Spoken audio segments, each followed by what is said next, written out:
para a'immah termasuk Imam Haddad rahimahullah ta'ala dalam kitab Risalah Mu'awanahnya, kemudian Imam Ghazali dalam Bidayatul Hidayahnya, Imam Nawawi kitab Arba'in Nawawiyah, ternyata mengingatkan kita akan niat.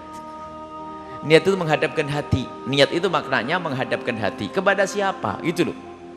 Niat itu adalah kekuatan di dalam hati kita, dikatakan niyah matiyah. Jadi kekuatan kendaraan kita untuk meluncur menuju tujuan. Niat. Kalau niatnya lemah nggak akan sampai.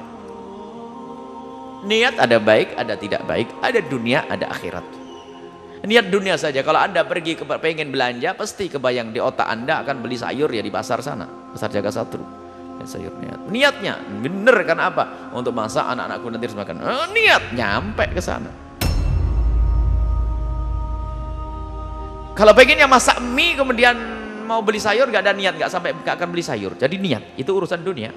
Anda niat dengan Allah pun demikian, untuk Allah. Jadi hendaknya kita senantiasa memperbaharui niat kita.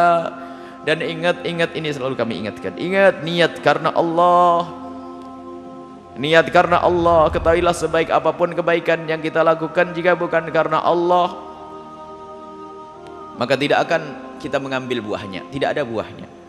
Jadi Imam Ibn Athaillah mengajari ma'al mukawwin, dengan Allah hendaknya engkau, dengan Allah.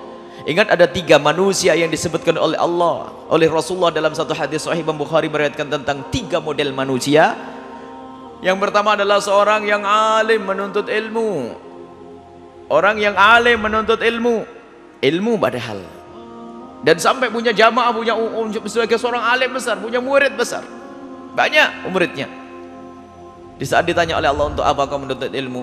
Karenamu ya Allah, dan Allah lebih tahu, tidak bisa dibohongi. Allah menjawab, kadzibta, kau berdusta. Kau menuntut ilmu hanya ingin dibilang sebagai seorang yang paling alim, paling hebat, pemikir, jago nulis, jago debat, jago diskusi, jago ceramah. Dan sanjungan itu sudah kau dapatkan di dunia sana, kau cebur neraka jahanam sana. Orang alim, gara-gara apa? Niatnya salah. Listimalati wujuhin nas, untuk bagaimana dikagumi oleh orang. Menuntut ilmu hanya untuk dikagumi orang. Yang kedua adalah orang yang berjihad di jalan Allah, di medan laga. Oh, di medan laga berjihad di jalan Allah. Kalau ada kemungkaran langsung Allahu Akbar. Ditanya oleh Allah, apa yang kau inginkan dari jihadmu itu sampai kau mati di medan laga? Dia menjawab, karenamu ya Allah. Dan Allah lebih tahu niatnya dulu waktu di dunia. Allah menjawab, kadzibta, kau berdusta. Kau menyuarakan takbir bukan karena aku yang sesungguhnya, hanya karena besok biar dicatat di koran. Benderamu biar terlihat yang paling depan. Sehingga kalau kau diam saja takut dibilang tidak sebagai pejuang. Sehingga kamu setiap ada sesuatu mesti yang paling depan, hanya pengen disebut sebagai pejuang. Paling banter nyeru Allahu Akbar, hanya pengen kelihatan tangannya diangkat, serem. Kemudian besok terlihat di Quran bahasanya kelompok ini telah berjuang di jalan Allah. Kau hanya ingin disanjung oleh manusia sebagai pejuang, dan itu sudah disebut kau di dunia, masuk neraka jahanam. Yang ketiga adalah siapa? Orang kaya.